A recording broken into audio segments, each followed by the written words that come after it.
We have our winner from the 2018 Clarence River round, brought to you by Bassman Spinnerbaits, is Mike Nelson.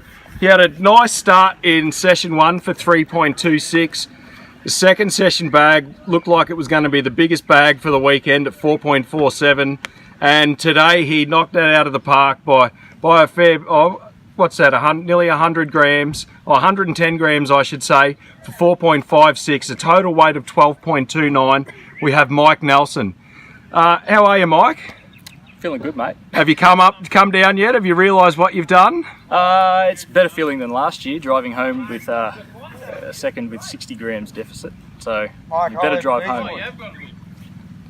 Yes. All right. So you as we said, you've won here. How were you fishing this weekend? Look, pre-fish I went right up where I fished last year because same time period with the comps. There's nothing up there in size. There's a lot of small fish.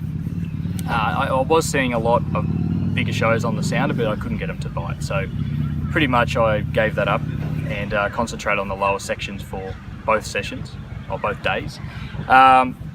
So initially we were down the South Passage and then up the Coldstream River, pretty much targeting just typical bass stuff from the rivers, like you got shaded banks, overhanging trees, logs, whatever.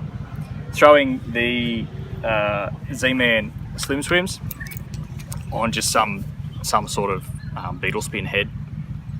Fairly heavy, 3/8 of an ounce, just so it gets down a little bit, so you're not cranking it, too shallow. That produced the first session's bag. But they were only average size fish and there wasn't that many going on.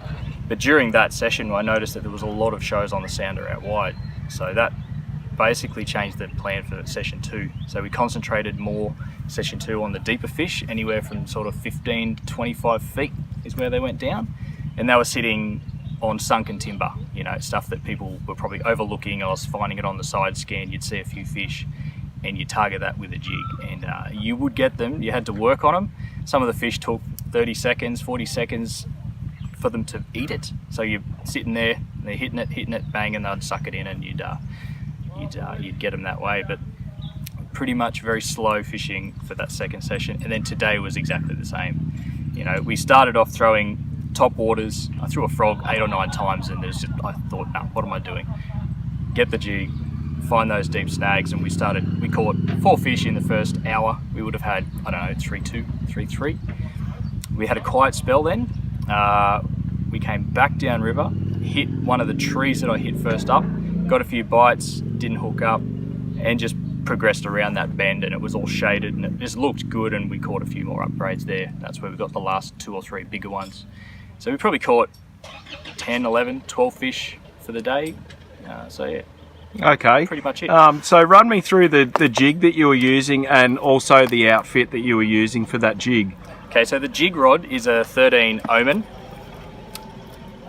It's the 6/8, and I prefer the 6/8 because standing on the front of the boat, you got less rod to smack into things. It's just easy with the bait cast. The 13 Inception reel, 10-pound Sunline braid of some description, and then 12-pound Gamma leader. That's gold. That stuff you can rip through the wood and it won't break. Okay, give me a look at that. Just take that jig off there and give us a proper look at that. So that's a Pros Factory Motion jig.